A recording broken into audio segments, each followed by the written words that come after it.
Good morning, Mindset Recovery fans. It's Roberto. In about 30 days since my last video, I have some disheartening news, not shocking, and also some good news. So first of all, I had gotten up to 60 days clean, and I surpassed that by a few days. Took my son out to the movies to see the Doctor Strange Marvel movie, and my favorite beer has been Sierra Nevada Pale Ale for many a year, and they had them in cans, 12-ounce cans, nice and cold at the theater. And they talk about in AA the insane thought of, would really be a good idea. And the thing is, this disease is so insidious because I know that that's not a good idea. But what I was thinking was, I made it 60 days. I did such a good job. I'm going to prove to myself that I can just drink one of these beers. And so I can, they only let you have two at the movie theater. They make you space them out a half an hour between whatever. Plus they were $8 a piece, and I'm a tight ass with money.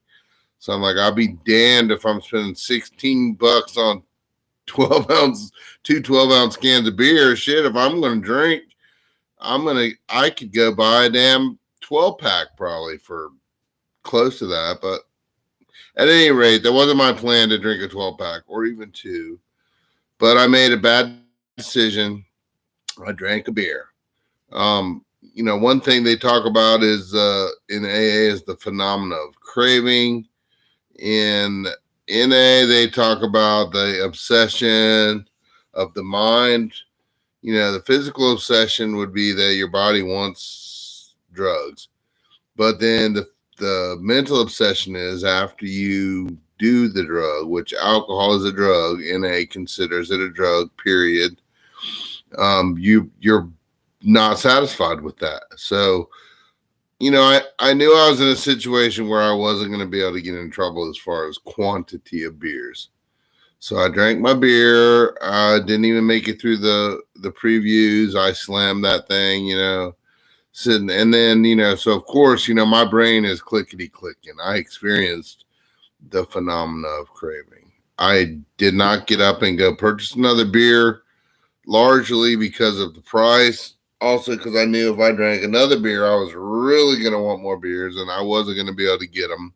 So I would have pissed away $12, which is almost what I paid to get in the damn movie, on two beers, and I have to wait for the movie to be over in order to go get additional beverages. So it was none too smart for me to put myself in that situation. So anyway, drank a beer, and then I was so proud of myself that I didn't drink more than that, because of course after the movie was over, me and my son went out to eat, and I'm not going to say my brain did not try to talk me into drinking additional beers, but I was so proud of the fact that I'd only had one that I went to an NA meeting the next morning. And then later in the day, I called a guy in my my network, I guess you'd call it, who wasn't my sponsor, but, a guy that I call regularly to talk to. You're supposed to call your sponsor, especially in early recovery. They recommend your sponsor. My sponsors have recommended that I call them every day and go to 90 meetings in 90 days, and I reach out to at least two other addicts. So anyway, I called this guy. Incidentally, I hadn't been able to, I had a sponsor who was kind of hard to get in touch with. Nothing against him. His schedule's jacked up compared to mine and hard to reach out to. So I was just kind of working steps with him when I could. I have a step working guide. I'd work on it at work. I'd call him when I finished a step. We'd go over it. He'd approve it, and we'd move on to the next step. Not a relationship that I recommend. Doesn't work for me. For me, I need to have a sponsor that I'm talking to every day, give me suggestions, running by my crazy thoughts to him so he can tell me, because, one thing that my new sponsor says to me is that he can't spot self-deception. So, an example of that would be when I called this guy in the program and I'm talking to him and I'm bragging to him about the fact that I had a beer at the movie theater the day before and I only had one. I thought that, that was a crown achievement. I didn't get drunk. I drank and I only drank one beer. And he said, well, you need to call your sponsor, man, because, you're going to have to reset your clean date now. And I'm like, what are you talking about, man? I didn't get drunk. I only drank one beer. And he reminded me, our literature says one is too many and 1,000's never enough. We are a program of complete abstinence. And see, that's the thing that's so insidious about this disease is I know all that. This is not new information for me. I'm not, this is my first rodeo. I read that. I go to a meeting every day because I'm trying to do 90 and 90. I know that. But yet, I'm at the movie theater and I'm in my head and my disease tells me, it doesn't remind me of one is too many and 1,000 is never enough.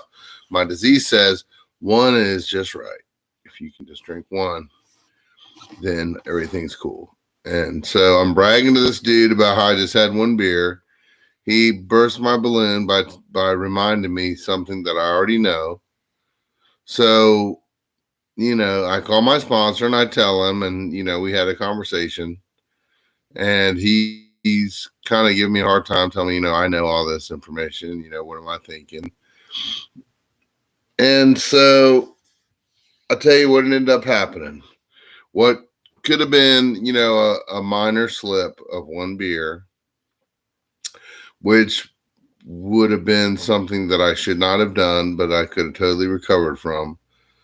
I decided to throw a temper tantrum, and I made up my mind that I wasn't going to pick up another white chip over one beer.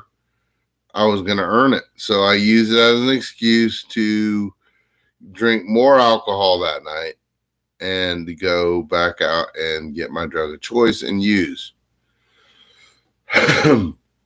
Now, the difference between me now in the last couple years and over the last 30 years is that by the grace of my higher power, I have been able to make it back into the program alive after one day of going back out and recommitting myself to this program because I know where it leads. And I know that if I don't get back soon, I ain't coming back. So thankfully, that has been the pattern that I've been able to keep.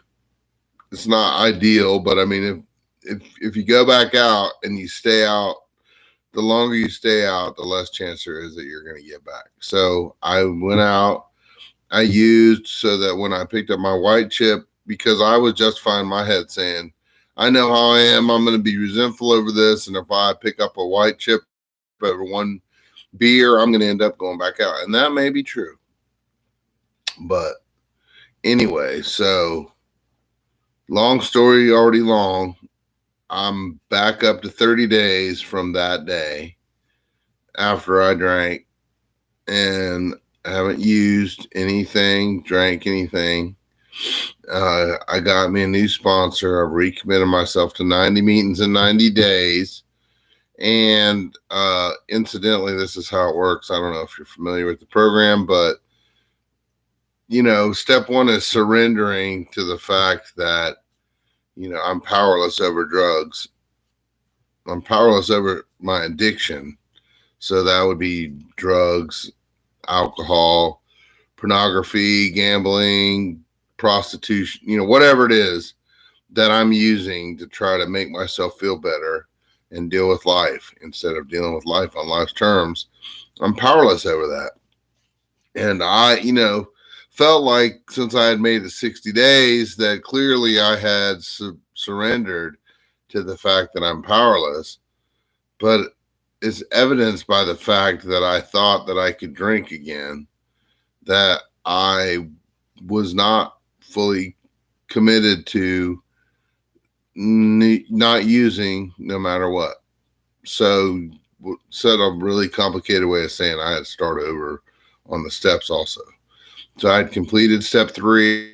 I was getting ready to move on to step 4 with the inventory, which I was really looking forward to because generally I've heard from people that that is really where addicts start making progress in the program because they start figuring out what's going on and fueling all this insanity and driving them to want to use to cover up the pain of their lives. So, I mean, I want that relief because, I want to stop thinking that using is an option for me. Since I know that it's not, I want my brain to get on board with that plan. So, anyway, I reached out to a guy in a meeting because I talked to somebody in the program that I talk to regularly, and he encouraged me to find a different sponsor, somebody that would be more conducive to my recovery. And that is not to say that it was that dude's fault. He's a good sponsor, but my schedule and his did not jive enough for me to be able to spend enough time with him. It was hard for me to get in touch with him on a regular basis. And suffice it to say, this dude and me are meshing a lot more. So I'm back to call my sponsor every day, going to meetings every day, going to meetings with my sponsor sometimes. I got surgery on my wrist, on my right wrist for carpal tunnel, and I've had to take 3 weeks off work. So that's been challenging financially. But thankfully, I have Medicaid now from where I had my stroke. And so they're paying for the operation. And my higher power is using this as an opportunity to teach me to live within my means because I only got one paycheck this month and money's tight. But what I learned is that I actually do make enough money to pay all my bills. I don't make enough money to pay all my bills and buy all the superfluous things that I would like to have. Whether it be coffee, or energy drinks or, Black and Mild cigars or whatever it is. I'm spending money that I shouldn't be spending money on. And that's become painfully obvious to me in this situation where I have to seriously budget my money. So anyway, I'm back up to 30 days again, working with a new sponsor. And, this step study will continue. I added some things. I did my morning meditation, 30 minutes. I've tried to add another 20-minute meditation later in the day. Also, I've been watching a lot of NA speaker meetings on YouTube. And, I watch Christian motivational, inspirational videos. I read program literature every day. These are just things because, I heard a guy talking about in a speaker meeting. I think about a lot of jacked up stuff because I've been using for 30 some years.